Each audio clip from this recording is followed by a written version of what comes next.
So when I grew up, my mom was a seamstress, so I know a little bit about sewing. I've dabbled in it. I'm not that great in it, but I still know a little bit about it. But some people may not.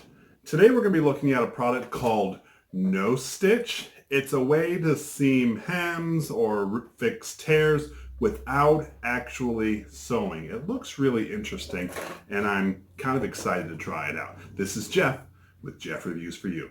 And my channel is dedicated to reviewing mostly as seen on TV items. I look at some consumer gadgets, other household items. Once in a while, I do a little bit of a DIY just because I like it. If that interests you, I would love it if you would subscribe to my channel and click that bell so you're notified every time I release a video just like this one. Now, let's look into this No Stitch to see if it really can help us mend those seams. All right, so we're going to now unbox our No Stitch from Bell & Howell that was purchased for about 20 bucks at our local As Seen on TV retailer. So what we have in here is we have our Hem Mend Fix. I think it's like a powder in there. Then we have our little iron type thing. It says it has a Teflon tip here. So that's interesting. I have what looks to be wax paper and the metal stand for our iron. And then I have our directions. I'll look at these off camera. Let's test this out. Our iron has been heating up now for about 6-7 minutes. I'm going to give you a quick temperature check. It's running at 318 degrees, so that's why you don't want to touch it, okay? The bar here itself is still warm, over 100, and then up here it's a little cooler, but just stay clear of the metal parts that are here. All right, so I just have a scrap piece of material, and I did iron a spot here because this is where I want my seam to be. I noticed when I was ironing it, maybe this material doesn't respond well to heat because it started to cinch up here. So what we do is we take our Hem Mend Fix here, and this top part just unscrews. This cap has already been cut for us, and this has a powder inside, and so we're supposed to just evenly coat this powder across through here, okay? So I'm just going to make a quick line, not to go any further. All right, so let's test it out. Oops, I already went over the line. It was really weird to squirt out. It's not like squirting ketchup bottle. I guess it's a little like that, but it comes out like salt. All right. So you're supposed to not have any clumps. You're supposed to get an even coat. So maybe I can make some of this stuff up as I go through here just so it's not clumpy. Oop. All right.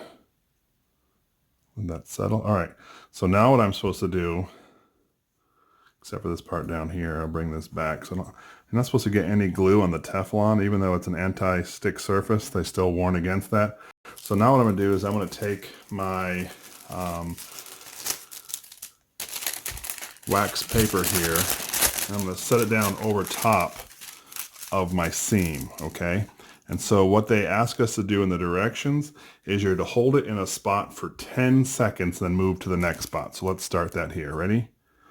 So 1, 2, 3, 4, 5, 6, 7, 8, 9, 10. I think I might have counted too fast. I'll give it 2 more seconds. Now, let's go on to the next spot right next to it. Count again to 10. 1, 2, 3, 4, 5, 6, 7, 8, 9, 10. So you get what I'm going to do, but I'm going to go all the way down here, and I'm going to bring it back to camera when I'm done seaming this line. It's been about 10 minutes, and this is definitely cool to the touch. Now, I do see like some bleed through here, and I know you can see that on this side. It's not as prevalent on this side, but you can still see spots. Now, my question for myself is this because I held it down too long? Maybe my 10 seconds were too long period of gaps. But it also may be because of the type of material I have. I will say this created a pretty tight bond. Look at this. I mean, this part didn't have glue, but it's tight in there. Like I could probably pull this, but most of the time when you're walking with the hem, you're not yanking on it. So this has held together pretty well. What I'm going to do is I'm going to get a different type of material. This one might be too thin for what I want to make, but at first I'm not too disappointed at this. I will think maybe some of this is a little trial and error. So let me try it with a different piece of material to see how it works.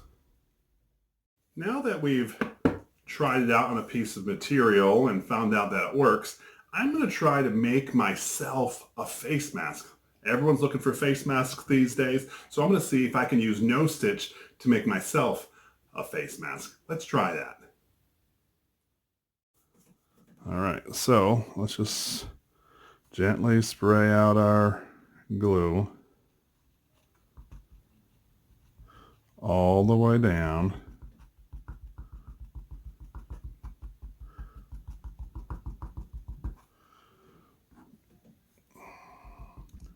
I think if I go halfway, I can at least just tackle this part of the way. Just like that. Now, make sure my hem is completely covered, and it is. Get my wax paper. Now, mind you, I'm only going here to the crease because that's all I have. Make sure this goes all the way over there. Smooth this all out. Right to the crease. All right, so no bubbles. We're all the way smoothed out. You know what? That's the first time I tried smoothing out with my finger, and it actually did a really good job. All right, so fold it over. And here we go.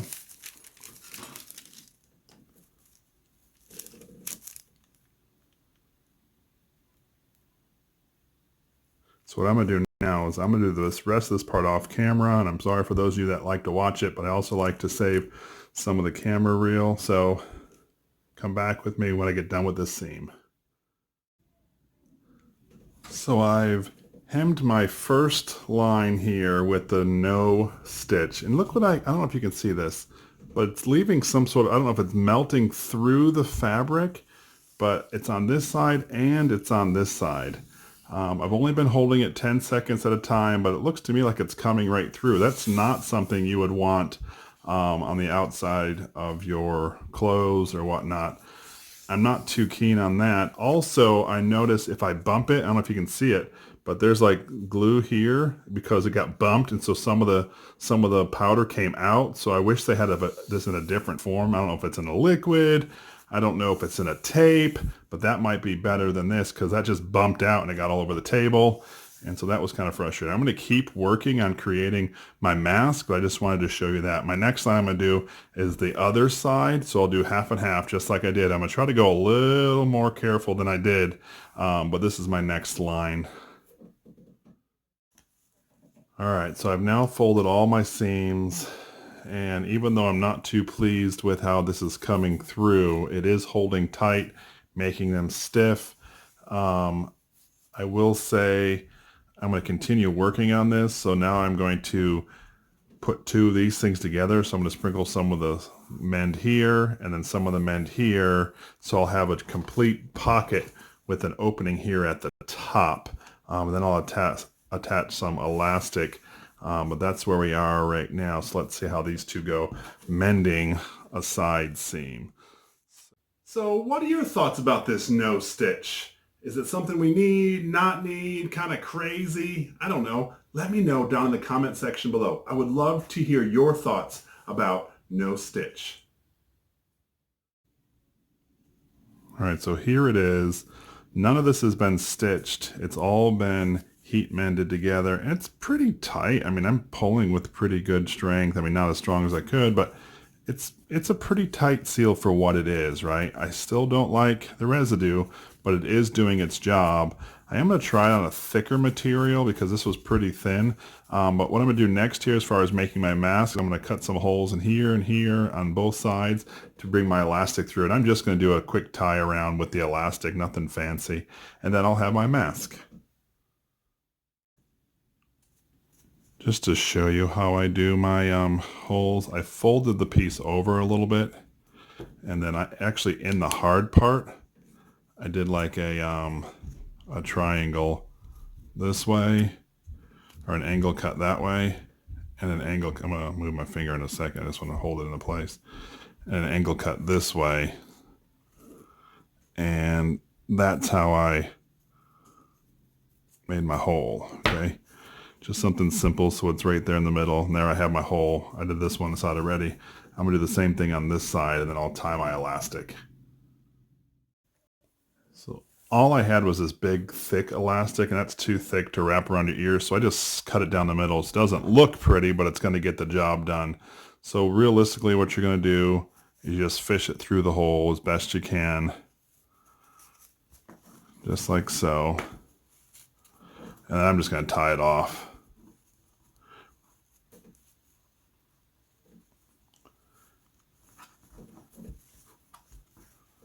So I'm going to do that to this down here, and then these other two sides, then I'll have my mask ready. I was thinking, this mask, it was kind of complicated to put together, but if you end up doing one like this, you could do the same thing, and if you just stitched it, right? My wife actually read somewhere that if you put a coffee filter inside, it acts as a mini filter. I thought that was interesting, so I put one in there. Anyway, so this is something you could probably replicate the same thing I did and just make it with a typical sewing needle or even using a sewing machine. Just a thought. Huh? What do you think? Not bad. Not bad for someone who's never done this before. Like I said, I still don't like all those glue marks or glue lines all the way around. Now that being said, it did bind the material together. Enough about the trial on material and making a face mask. I want to see if this really works on something practical. I have a pair of pants that I guess they've dragged low or fallen down low, and I've stepped on the backs and they've ripped up around the cuff part, and I want to see if I can fix those so if I can still use them. So let's try that. All right, so here it is. I couldn't go too short because then, well, they'd be shorts instead of pants. So I only took up a little bit just to cover here. I don't know if you can see it here, but I drew a line on the pant here. It's the inside of the pant. So I wanted to know as far as I can put the glue powder. So I'm just gonna put a nice even coat all over this.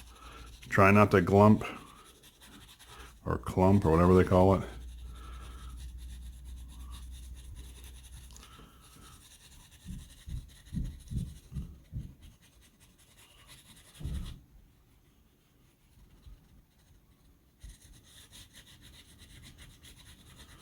Alright, all over. And now it's time. Fold it up. Get my wax paper. Start from the end, counting to 10.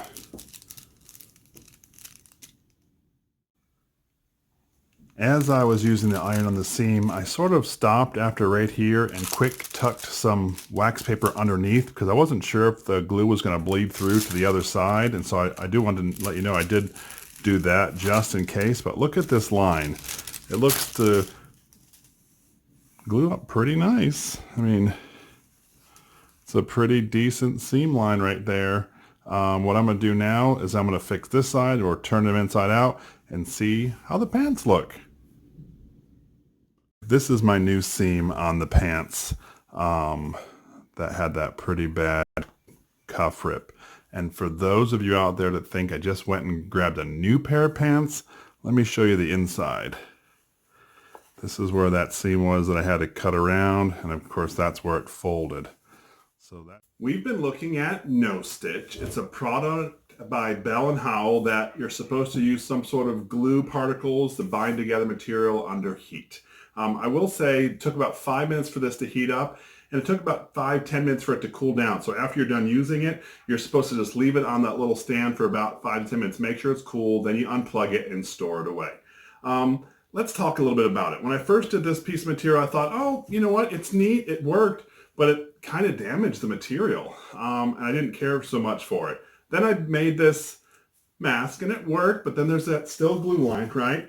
And of course, then I fixed a pair of pants, and although that worked, I still think typical sewing is a better option. This took a long time to do, a lot of prep work, a lot of trial and error working through. It just didn't seem very practical to me. If I were to do a buy or deny, I'm basing this all on me, okay? I would not use this product. So my recommendation would be say, no, deny. It's not worth the 20 bucks. I found out that I kept spilling this stuff all over the place, having to scrape it up, put it back in the bottle. Every time I moved material, it bumped out. And so when I started to glue or use the hot thing, the glue was on the material and it just didn't look that good. I don't think this is the product for me, and that would just be my recommendation. Anyway, this was Jeff with Jeff Reviews for You. As always, thanks for stopping by. Have a great day. I really do appreciate that you stayed around for my entire review of No Stick. That's awesome. There's another review I would love for you to go see. It's actually called Bondic. Remember this? It's the plastic weld that cures under this UV light. What I'm going to do is I'm going to link that video right up here. And I would love it if you would click on it and go and check that link. And I'll actually meet you over there. So go ahead, click it right here. It's safe. I promise.